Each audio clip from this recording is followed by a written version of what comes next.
Welcome to another episode of Burn the Wagon, where we're here to burn the wagon that is capitalism, patriarchy, and colonialism. Today, my guest is Aaron Littlevoice, so I'm going to go ahead and send an invite to him. Yo, what's up? What is up? What is up? How you doing today? Oh man, I am everywhere today, but I'm doing good. How about Damn, yourself? Helly Indian popped on the live with the Coca-Cola right away. Oh, you know it, you know it. Right on. Okay, so I'm gonna get started with a prayer, and then we'll get going into the questions that I got going. Most definitely, most definitely. So I want to send love to anybody that's suffering from mental health issues out there.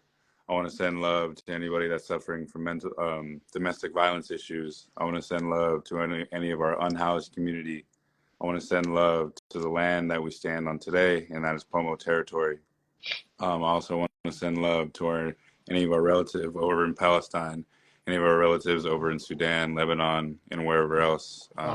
They're experiencing the genocide and colonialism the same as we did.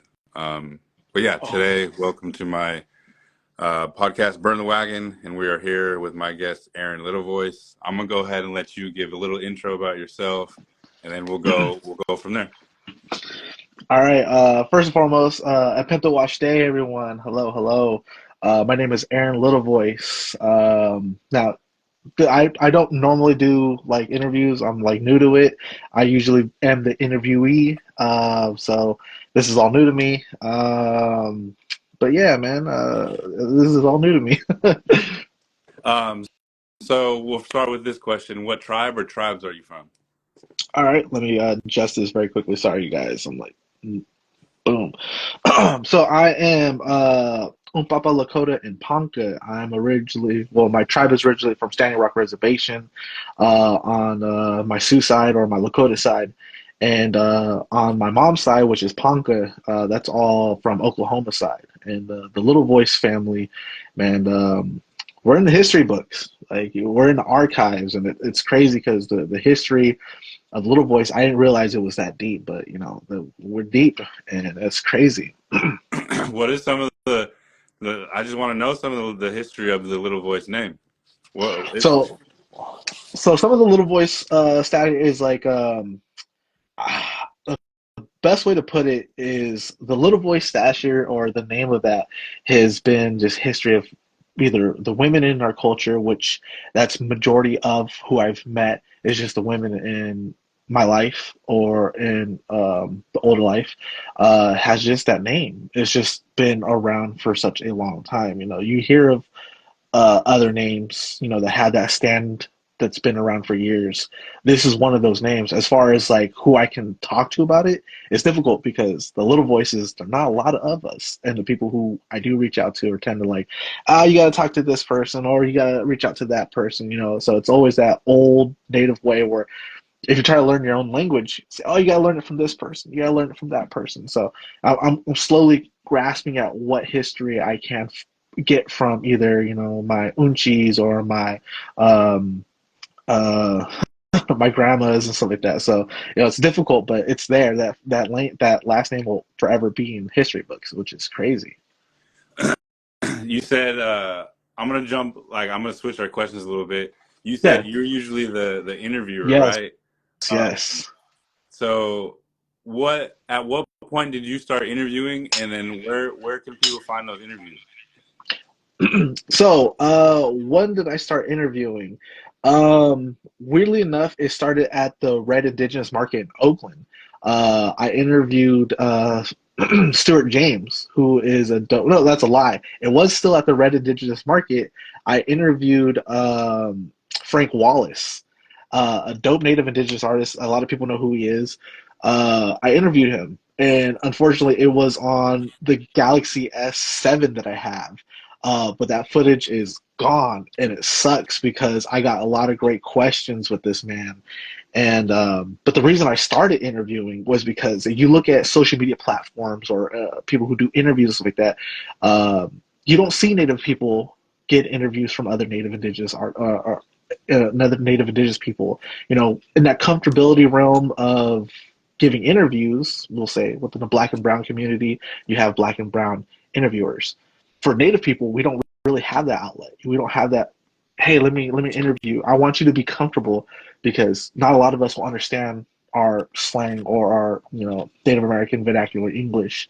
So I want you to be comfortable when I ask you these questions. Because if you get like, no offense, a Latino interviewer for a Native artist, the Native artist is not going to get that comfortability that a lot of Latino artists will get from a Latino interviewer. You know what I mean? So I want to be that safe gate for people. So it started back in like, man, 2014. I don't even know when Frank Wallace was at Red Indigenous Market, but it was a minute ago. So it was a while back, but it started a while back. Stuart James is heavy on my playlist. Right. Right. Um, Oh. yeah, go ahead. No, go ahead. Go ahead. I'm gonna take some stuff. Yeah. Yeah, Stuart James is heavy on my playlist. I interviewed him, and that was a beautiful interview. Like every single interview, I learned something new. Is there a way that you go about like structuring your questions, or like, because obviously each artist is different, every person is different, Right. but Right. you have kind of like a standard where of how you kind of formulate your questions. Hmm. So I'm still learning as I'm growing with interviewing because I got to learn. Not most Native Indigenous artists is going to have a PR team. They're not going to have a manager or something like that. A lot of Native Indigenous artists are independent. So when it comes to asking certain questions, I got to kind of tippy toe or walk on eggshell around certain questions because I don't want to offend one artist that has, and it's not happening. I don't want to offend one artist and how they feel about another artist. So I kind of have to question things methodically, like strategize. Um, but majority of the time, I want to ask the stereotypic questions because when you look at Native Indigenous artists who don't do interviews, they don't get asked these stereotypic interview questions. If you ask any Native Indigenous artist, like, hey, if you were at the Breakfast Club or you were at this place, and they asked you this question, how would what would be your response? So, my thing is to give them that question so they can answer it, so they can feel like now I can prepare for it. So as far as planning out what stuff, it's hit miss depending on the category of certain artists as well. Um, so like if Stuart James, one like all time favorite like so far interview that I've done, um, it was difficult because at the same time he was new to me, and I was like, man, how I met him was off of TikTok. Hmm. And I was like, oh, bro, he's blowing up. And when I found out he was coming to Red Indigenous Markets, I got to get an interview with him. I got to do this. So I was like, I just don't know what to ask him. So all these questions were just kind of shotgunned at that moment. But then it started falling into place like, okay, well, now I know what to ask after this question. I know what to ask after that question. So it was kind of shotgun from that moment. But ever since then, now I have these steps. I'm like, okay, if you collab with one artist now, if you can, what's a song that's outside of the realm for you? Because if you're a rap artist, do you have a different style of music? Do you do rock? Do you incorporate techno? Do you incorporate, jazz? I want to know something that's outside of what you normally do as an artist. Those are the questions that I ask. Yeah, and like you said, I learn every single time like how to ask questions, like what to stay away from, how to ask it, all that stuff. You know what I Hmm. mean? So I definitely respect you saying that, like, because each time I'm like, man, that question would have worked, or like Yeah. whatever it may be, and it's like actually that question didn't like have any spark to a conversation at all, or whatever. Right. Right. So like on the fly, I have to come up with another one. Hmm. So like I definitely agree. Like sometimes it is on the fly, and sometimes those on the fly questions are like what sparked like a good ass conversation. Right. Right. Right. And it's difficult for certain artists because and then it's like you don't, as an independent, especially for Native Indigenous artists, it's hard to answer questions because most Native Indigenous artists they want to get signed, but at the same time they have to be careful also what they say nowadays. So when they do get approached by a label or a manager or something like that, they're like they have to kind of fall back on like, well, you said this in the past. This interviewer, asked you this question. We kind of gotta, take a tippy step back, take some step backs and kind of rework how that was played out, and so it's difficult. It's extremely difficult because Native Indigenous artists are we've been here for a long time, but we're just now hitting that peak of representation for us. We're just now finally getting to where we're being known, we're being seen, we're being heard. Um, so it's difficult. It's difficult for all of us as it's new to us. Now we have a platform. We can now, show that we can do these things, but it's just more difficult because we never had this opportunity. If that makes Yeah, and sense. I grew up like watching things on Martin and like the Jamie Foxx show on Right, BET, right, right? right. And I think Mm-hmm. it's all important to like start having. And you're seeing it a lot more having native shows like that because like think about it, like how many kids maybe wanted to go down that path of being an actor or being in entertainment or whatever it may be, but Right, they right, didn't see people that looked like them fully, you know. And right, right, right. and I do like it. Like I was inspired by it, so I'm sure other kids were too. But like it, just like you said, it means much like a little bit more when it is a native person there. You know. Mm-hmm. Um, so far, has there anybody that you're like, man, I want to interview them. I'm like right there next. Like Oh I'm right man. there. I'm going to interview them next. And if not, let's manifest it right now, see you, so it does happen. So I had opportunities to interview Mike Bone. I've already met Mike Bone, Mike and Funny Bone. I've met them, got pictures of them. They're chill. I love them. I had an opportunity to interview them, but unfortunately, I had to work, so I had to miss Uh, out on that. The next person was Supreme Man or yeah, Superman. Yeah, that was another person I wanted to get an interview done with, but unfortunately, that's kind of fallen short. It was just a different time frame for us. Um, but the one person I want to get an interview with is Starla Standing Bear. Um, she's hot right when now.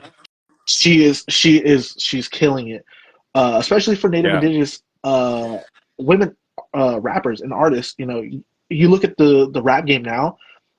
Uh, Women have taken over the rap game. I mean, by you look at Meg, you look at all these other great rappers, and Starla is now that way for us. And I want to ask her, what has this done? There's questions I want to ask, something like that. So that was definitely the one I want to get with her. I even asked Stinjati because I had the interview with him as well. I asked Stinjati, hey, hook me up with an interview because they got that collab going on there. Um, and he was like, let me do my best. And it sucks because like I'm still waiting, and hoping she does some type of respond. I reached out on multiple occasions. Can I get an interview? And there's other people like Antoine Edward Jr. I got to see Res Coast Grizz live. I knew I was going to ask him at one point, but I just didn't want to bother. He's a good homie on TikTok. Who else? But I just seen. I don't know if you know who Russell is. A dope area Vallejo Oh yeah, artist. yeah, yeah. I just he was at my homeboy's event. It's called All You Can Eat. He just performed there. I got pictures with him and everything.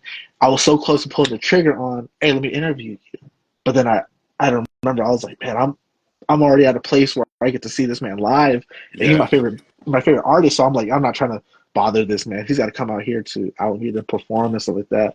But yeah, like that Starlet Standing Bear interview is what I'm wanting. That's something because you don't see it. You don't Yeah. see uh, a female Native rap artist and a Native Indigenous interviewer.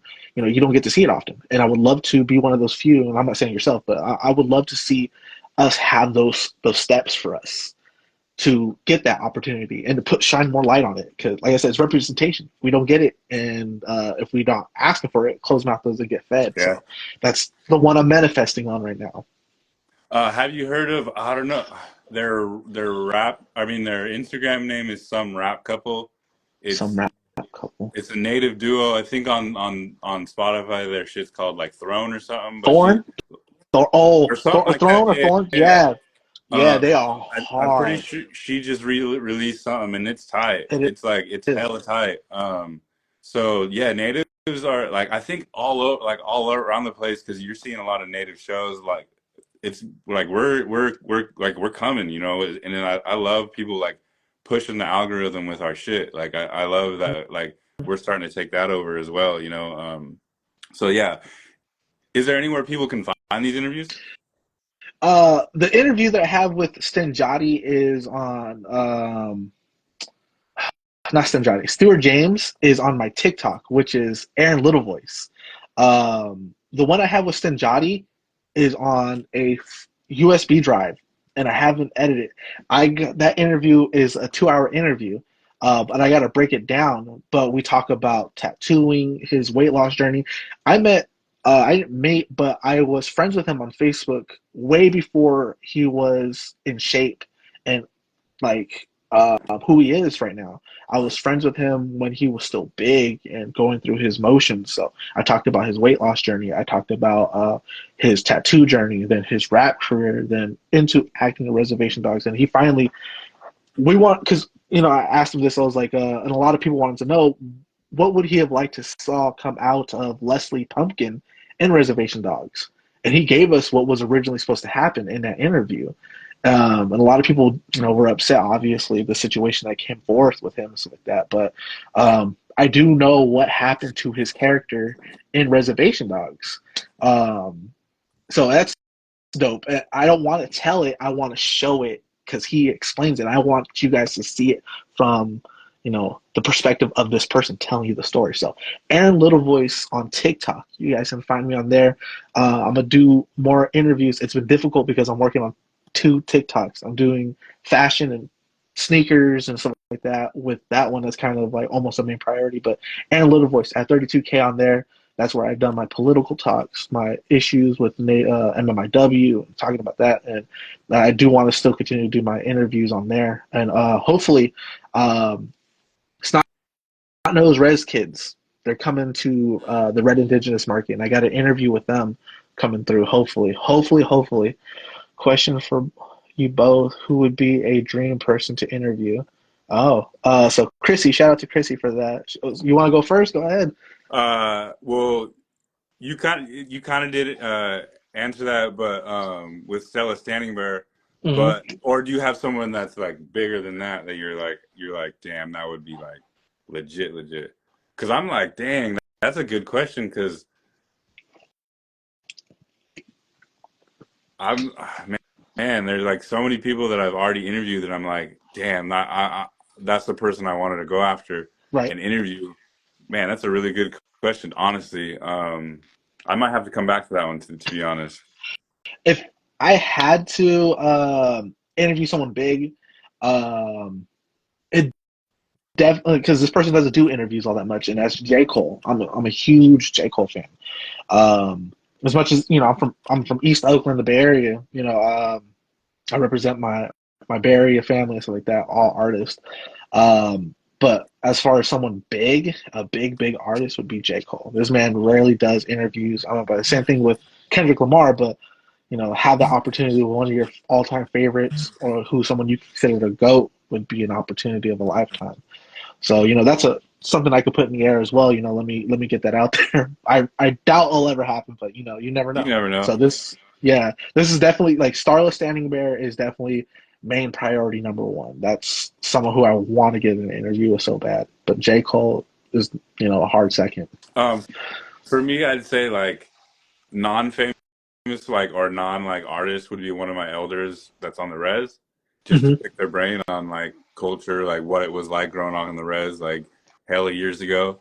Um, and then like maybe like even fucking like Sterling Harjo, like the dude Oh that yeah, director of Res Dog, stuff like that. right, right, How was it like to ask questions like, man, what was it like being a native like back like because he started a while back in right, Hollywood, right. right? Like in the beginnings of this because he didn't just blow up off of Res Dogs. He had to put in work that we didn't see up until till now. Hmm. So I think just like being able to talk about like that path of like Hollywood in the beginning and just like what he had like the jobs he had to do to go through it and just like finally be able to like I'm directing, writing, all it's all my or he did it with other people, but All right. um, yeah, I think to ask questions like that, you know what I mean? Yeah, it's great because I had like I went live with Dallas Goldtooth, which is Uncle on our on our res. We call him Uncle, but I got a small moment with him, and I'm gonna put that one up shortly. But I got to edit it so because there's some stuff that was said, but I just wouldn't want it on the page for either one of us. But It was cool. He talked about his moments of like starting out with 1491, then Starling Joe. Star was one of the most difficult things trying to transition over from a comedy as like the from the camera to the bigger limelight as far as like shows and stuff like that. He said the transition was a little bit difficult, but all he could do was be natural. So he said it was the best way to put it. It was the most difficult thing to try to do for himself. He said at one point. So I get it, and I get it. And so like these interviews, like I said, it's always nice to do it with other Native Indigenous people because you're not nervous and stuff like Yeah. that. So a little bit ago, you mentioned your fashion TikTok, and that's where we had met was at the fashion show. Right, right, Uh, right. for Finest Feathers, and shout out, we're having another one in November 2nd. Hopefully you're That's right. coming. Oh, Hopefully you'll be there. I'll be there. I'll be there. I'll Okay, be cool. walking too. Right on, right on. I'm excited. We had a meeting today about it. I missed it, but that was when we first met. Was that your first fashion show you walked in? No, so for those who don't know, I got to walk for oh my goodness, I'm drawing a blank right now to it. I got to walk for you're on Native Land. I forgot the name of the Native Era. That one? Yes, I Yeah. got to walk for them.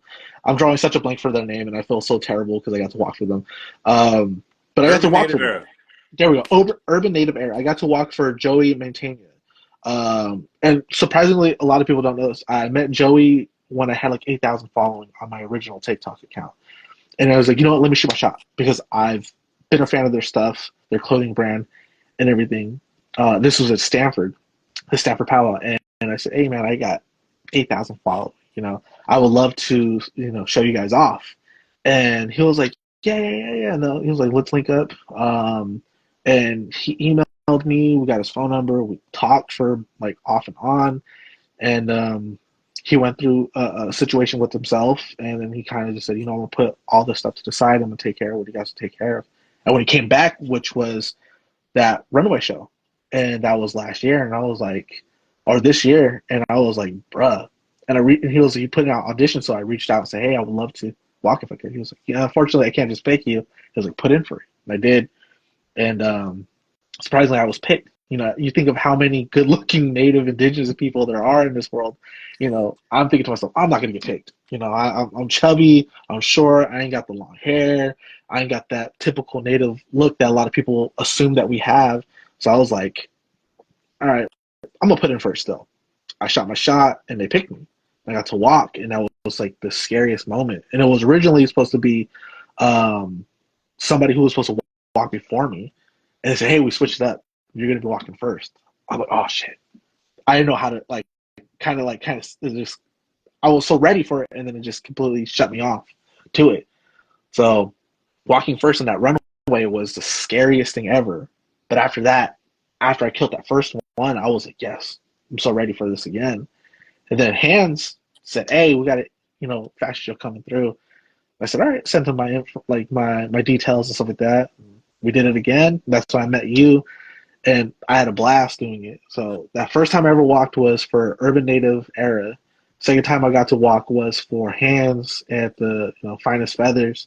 I originally had another fashion show in Oregon, but unfortunately I live close to Sacramento. I'm not going to give details where I live, unfortunately, because the world. Um, there was a fire near me, and it kind of set me back. I just had a son too, so I was like, I can't do this. I had to put that on the back burner.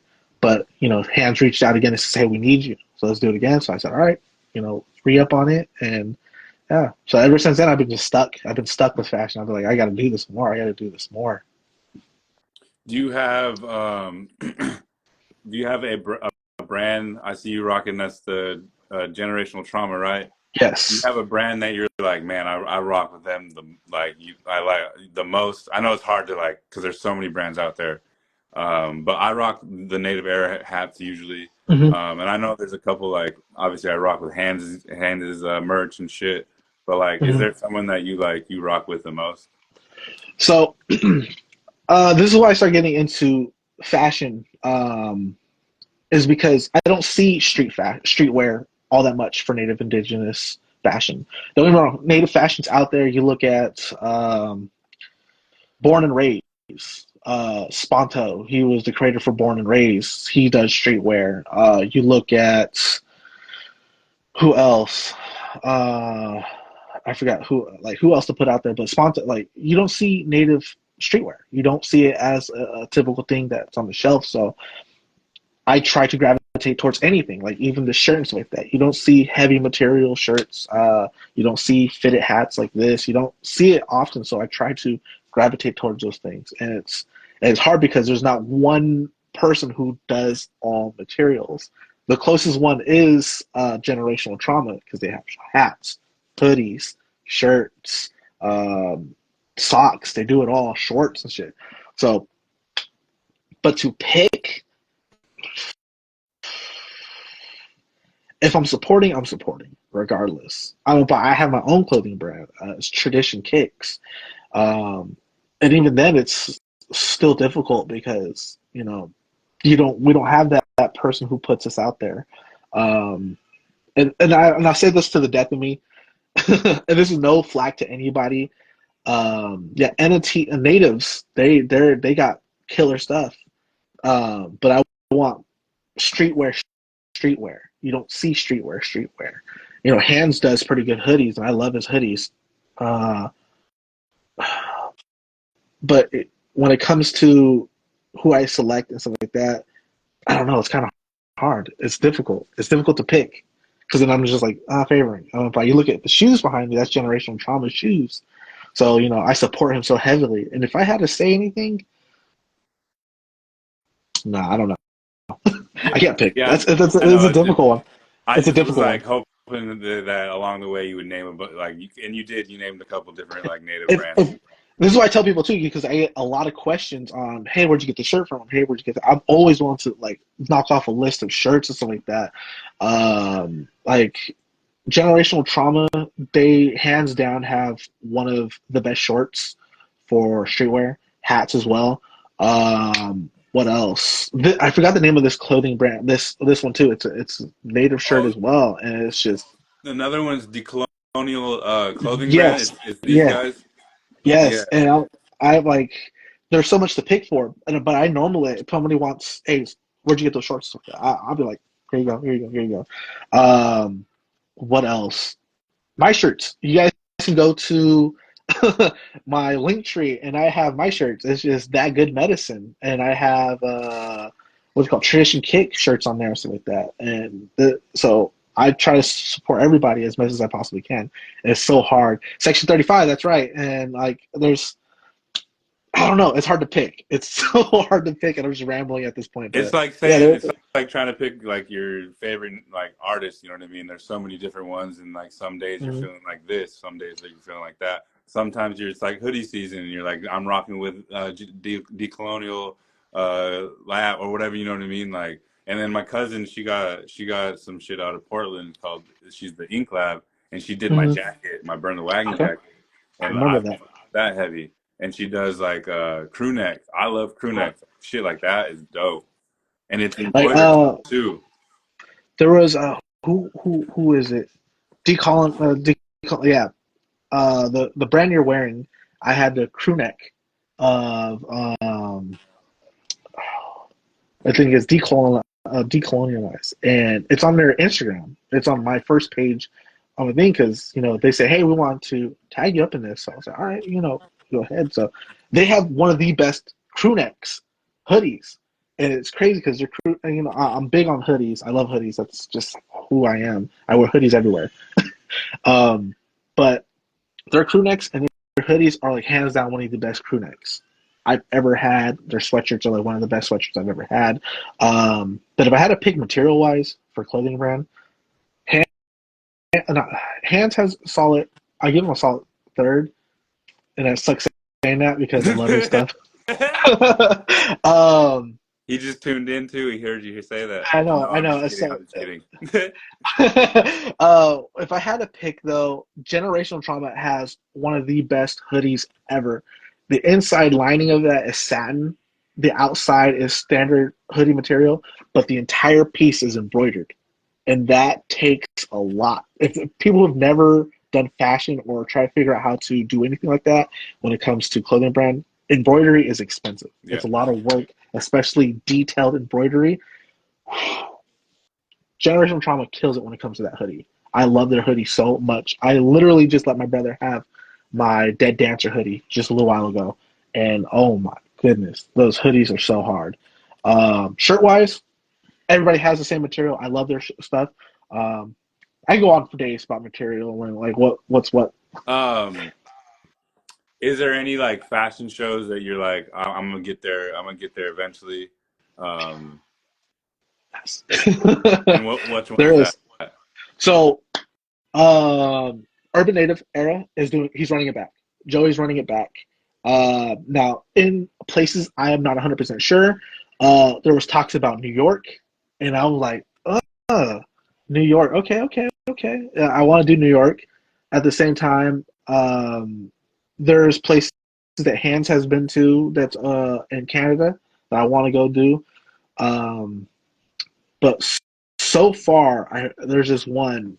I forgot the name of it. There are so many native indigenous fashion artists that have been there, and I forgot the name of it. I'm drawing a blank. But it's one of the biggest fashion shows. And I think it's like Fashion Week for Natives or something like that. But they hit that runway so hard. That's where I need to be. I, Like I what's I didn't realize there was so many native fashion shows out there, dude. There's hella. There is a lot. There's a lot. And I'm not trying to be like, oh, I need to get paid for it. But, when you travel outside these things and stuff like that too, a lot of them are willing to hit the travel for you. And they're like, yeah, we'll pay for your room and stuff like that. So that's always new to me. Stuff like this is new to me. Like when Hans is like, bro, let's just come through and do it. I was like, I got you. I live outside Sacramento area. So traveling back to the Bay Area and stuff like that is always fun. So when he did that first show in San Francisco, I was home. I was like, this is easy for me. I love it. And but yeah, I forgot the name of this fashion show, but it's one of the biggest Native Indigenous fashion weeks, and that's the one place I want to go. That's the one place I need to be. And I just obviously I'm chubby. I gotta lose some weight, but that's the one place I want to be. I don't know how else to put it for people. It's just a dream. Urban Native is my biggest thing for getting my feet wet, but to get up there and walk with other great Native Indigenous fashion artists, that's the dream. That's that's the place I want to go. You had mentioned a while back talking about like bigger brands in comparison with in or getting natives in those spaces. Or I remember you kind of bringing that up a while back, and I just wanted to bring that back and see what your feelings on that were and see where you were at. So when we look at Native style clothing, a lot of people from these big brands such as Louis Vuitton, Polo, Kith, what else? Shoot. A lot of these are taken or stolen inspiration from Native Indigenous artists. I mean, like, look what happened to Louis Vuitton. Yeah, Pharrell, who is now I think like their head designer for Louis Vuitton, and he had Native people working on his project most recently. Hmm. And a lot of people don't know this, but Pharrell was on Standing Rock with my cousin, and I don't like to be like, "Hey, this is my cousin," and right off coattails. But my cousin is uh, Tanya Hall, and he was with her at a birthday party. I was like, "Oh, bro, that's dope. That's cool." And then years later, here you are. You have other Native Indigenous artists working for you, but there's no name drop, no nothing like that. No, nobody's walking for you. Like, so stuff like that. I want to see more representation for Native Indigenous artists. Polo, they did their thing, and they had, who was it? Quanta Running Horse. Adidas had Quanta Running Horse on their cover because Adidas has a stripe. She had the three tattoo chin marks, and I love seeing that. But at the same time, it's like you just can't pick one. I get it. You're a multi-billion-dollar company, but we need more than just one person. You got to add more to it if you're going to run Yeah, one Native Indigenous person. Kith, I can't like as much as I love Kith as a clothing brand, they stole all these designs, this Aztec design with patterns, and a lot of brands do that. You look at what is it, Great American, like the American Eagle. They have Native inspired. Hey Dudes have Native or Aztec inspired shoes, Like and it's just stuff like Pendleton. that. Yeah, and Pendleton is a perfect example. It's just a lot of this stuff is just stolen designs, and we need Native Indigenous representation on these bigger companies to start saying, hey, we want these artists to work on this project with you. Like you look at, I had the privilege of talking to Dior Greenwood the other day. She's a Navajo artist who does skateboarding. She released two Nikes. She had a Nike SB Dunk High and she has a Nike Blazer. I just got to talking to her about, hey, to sign one of my pair of shoes that I got. She's talked about, it hasn't been all good in a bit. Like she hasn't felt right in a good way since the release of those sneakers. Even when we're in these high end spaces, you know what I mean? There's going to be some fall. There's going to be some type of like, I feel kind of drained or not in a good way and stuff like that. So, and that's nothing to, poke at her about. And I told her, she's a huge inspiration, especially for Native Indigenous people who want to be with Nike. Because a lot of us grew up wearing Nike. You know what I mean? A lot of us want to be a part of Nike. And when I saw her doing it, I was like, bro, this is big. I want a lot of us to be in these bigger brands. I want to see us a lot of these bigger brands. I personally think that we can build brands like Generational Trauma to those heights, so we don't even Mm-hmm. have to deal with them. Like, so True. it's just us. Like, so like think about like how like certain the black community has built up certain things, so they don't even like it's theirs. So Mm-hmm. they don't even have to worry about like whatever the white man coming in and saying this is how we do it, like this is how we make decisions or whatever it may be. But like I personally think we can build like generational trauma to those points, and I'm here. I'm like here to see it. Yeah. Like, I don't know if you know who James Whitner is. He's the founder of Alma Manier, what you call it, the Whitaker Group and stuff like that. He is a black owned business or black owned entrepreneur, and this man has built up so much. And he's collabed with Nike. He's collabed with Jordan. He's released as many. I have pretty much his entire collection as far as sneakers behind me because I'm a big fan of what he does for his community. One of his shoes that he dropped, he says, you're not going to be able to get this shoe unless you put in a 1 minute video on issues within your community. And I talked about MMIW. And I have those shoes because of him now. And he sent them through, and I'm like, this is big. And I want that for our community. What Yeah. he's done for his community and how he's reached the levels of where he's at. That's what I want to see Generation Trauma. That's why I want to see Urban Native Era. And personally, in my opinion, I think Urban Native Era is one of, if not the biggest Native Indigenous clothing brands. And I think that's a good point, honestly, because they're huge, dude. they are. Everybody's wearing them. You see them like Everybody. in that one outdoor store. Oh, Um, like the camping store. Yeah, I yeah, know what yeah, you yeah. call. I know what you're talking about. REI or some shit, right? Yeah. Like they were in they're in movies or in shows. They're memes now on TikTok and stuff like that. I've seen a video on Instagram where it says the guy, if you see this person wearing this hat, it's a pink version of your hat. He says the rent just went up. So, it's crazy. And it's like, bro, like no, like I want to see these brands start, competing with people like who Kith. I want to see them like, hey, we got shorts dropping this summer, a summer collection. I want to see that. One of my favorite clothing brands is Richie Lee. He's I think he's Filipino or Hmong or something like that, and he has his own line, and it's a dope line. But I see he showed us a sample of his board of what he's got coming in the future. I see a Native American riding a horse. I'm like, see, that's an issue.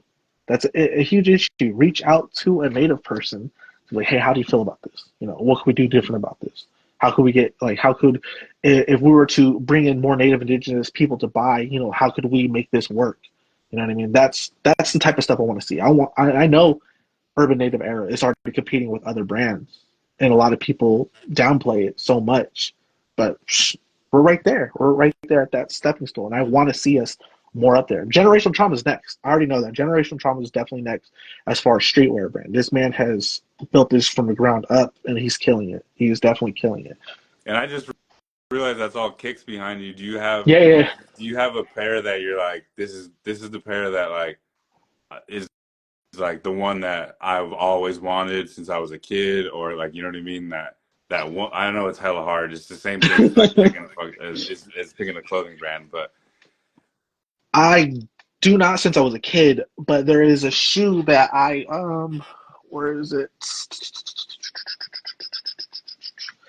And I hate doing this because it's like cringy as hell. Give me just a moment, you guys. if you guys are just joining, this is the Burn the Wagon podcast. Thank you guys for joining. So it's this shoe right here. This is by James Whitner, okay? By James Whitner and the Alma Mater Group.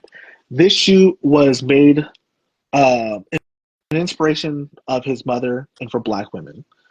And this is a shoe in a woman's size. This is released for women only. If you want to go into a store, you had to be a woman to buy this shoe. His mom bought him his very first pair of Jordan was a pair of Jordan 3s. And everything that this shoe represents women and their story behind it and everything they struggled through and stuff like that. So I come from a single parent household as my mom. My mom raised me. She was my backbone. She still is my backbone.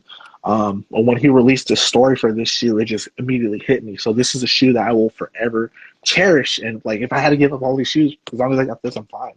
So like stories, that shoes have stories. This one right here, and a pair of Chuck Taylors that I went to go protest at the Standing Rock Reservation on the pipelines back on my reservation. So those are the two shoes that I'll always keep with me. But yeah, it's that one pair right there. I love it. And going back to talking about being a kid, I've been trying to ask this to everybody to see how they would talk to their 16-year-old self. And is there any advice that you would give to your 16-year-old self? Man, so being 16, growing up in East Oakland, California, was probably one of the most challenging things because, for one, living in Oakland in the 90s, that in itself is one of the most difficult things to do. And then growing up in a single parent household, even more difficult. So, and on top of that, I didn't have my culture like I do now. Uh, I don't, I didn't have someone to show me, what ethnicity I was, because I grew up around nothing but black friends. That's all I had, black cousins and a few native cousins here. But there were so many people who didn't know what type of ethnicity it was. They either said, "Oh, you're Samoan, you're black, you're Asian," so like that. So I didn't know where I fit in. I don't know where or who I was. I had an identity crisis as a 16-year-old kid. So I look back at it, and if I was to tell myself, man, don't worry about that. That will all come to you later down the road. Just focusing on being there for your mom, because my mom went through that. That was the hard part, watching my mom go through it.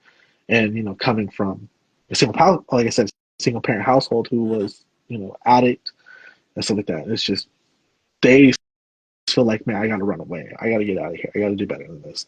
I blame my mom for things that were completely out of her hand, because you go through something like that, it's generational trauma. My grandma went through the same thing. Her mom went through the same thing.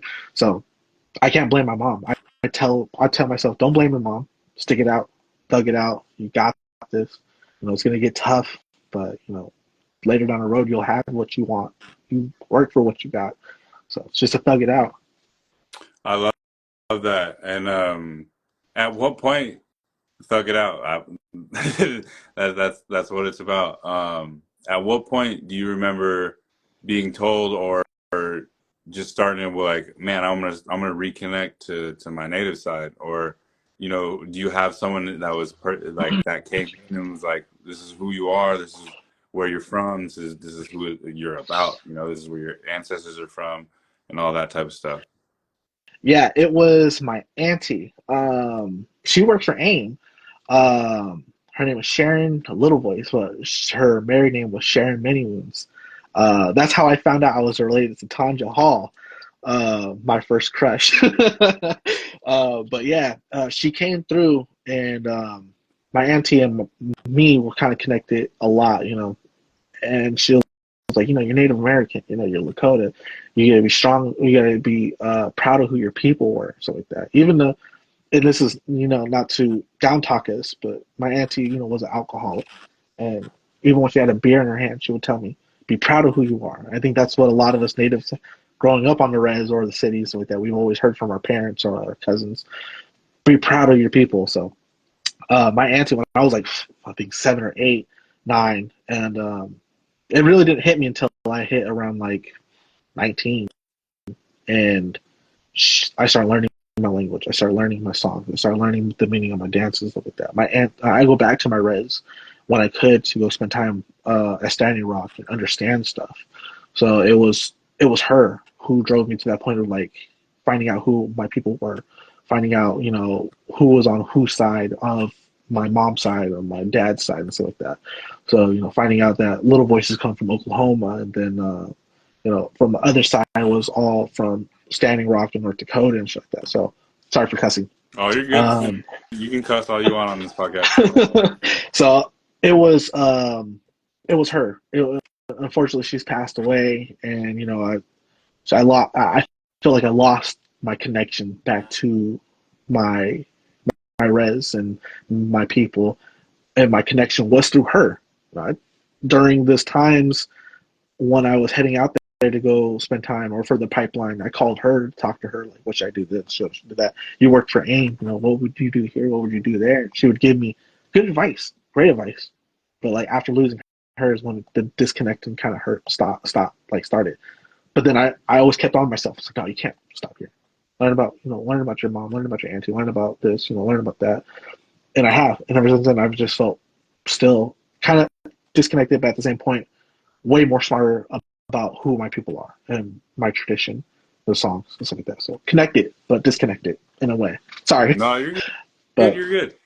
And it, that's it was difficult. It was difficult. and shout out to Auntie. What was her name? Sharon Many Wounds. Shout out to Auntie Sharon Many Moons.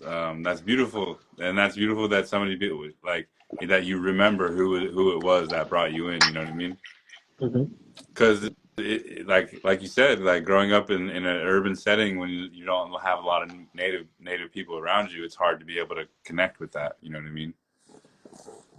So at this point, I just wanted to let you do some shout outs. If you have anyone you want to shout out, any upcoming events that you're going to be a part of, any like anybody, if people want to like get interviewed by you, how would they go about that?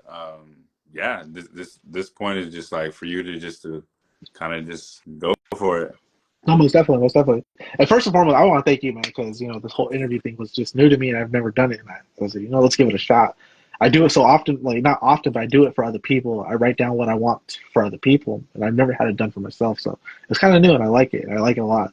But first and foremost, I want to shout out to my biggest supporters, which is my fiance, Monique, and my brother Dylan. My biggest supporters, bro. Like when it came down to dropping everything to help me out with the fashion shows or putting in for sneakers or something like that, you know what I mean, to post with on Instagram for stuff about, they did it. They've always done it. As far as other stuff, like I'm working on a native shirt right now. It has Leonard Peltier on it.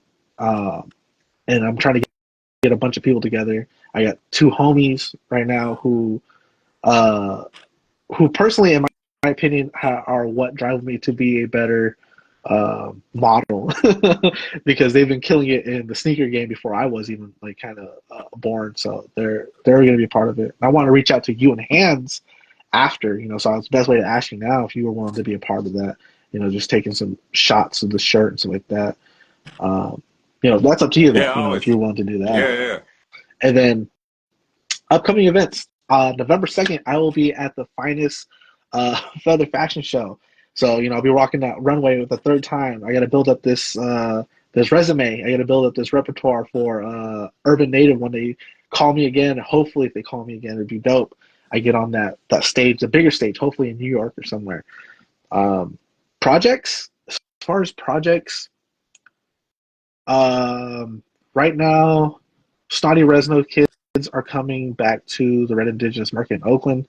So I'm gonna try to get an interview with them and I want to do a short film on pretty much not my life, but my connection. I want to do like a young Native kid who doesn't know his identity, And anytime he walks by a reflection of like a window, a mirror, or anything like that, he sees a himself in a regalia, a native version of himself. He meets his cousin who is from the res because he's from the city. She's rezzed out, you know what I mean? Just she understands the res life. He doesn't, so he's new to it.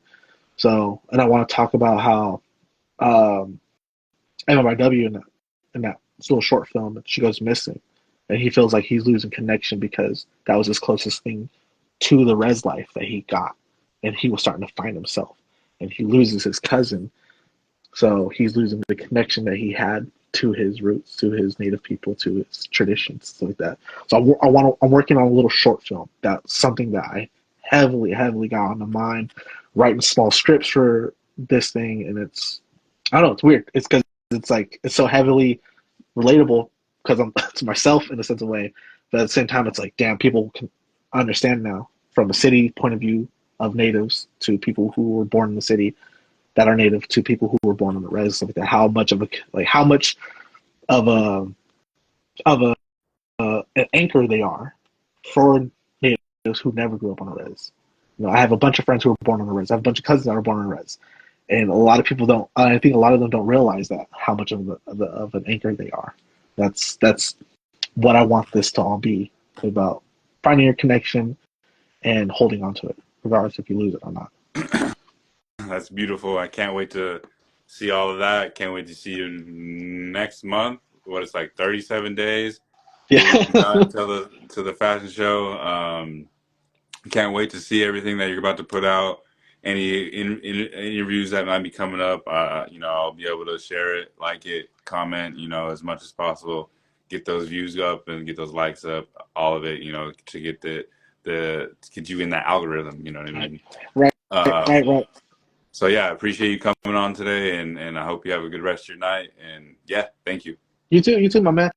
Hey, I before I go, I got to interview you next. You know, Yeah, I got one for one, yeah, my man. I got to definitely hit you guys next. All let's do right, it. all right. Right on. Thank you guys for having me. Thank you for having me, Yeah, man. yeah, yeah. I'm new to this. I don't know how to Just hit exit. that, hit that X in the top right. It All should right, be. All right, guys. Thank you so much. Thank you to Aaron Little Voice. Thank you everyone that tapped in and watched. Listen. Thank you to everyone that's listening later. Give us a follow. Give us a like. Give us a comment. Share with your people. And peace and love.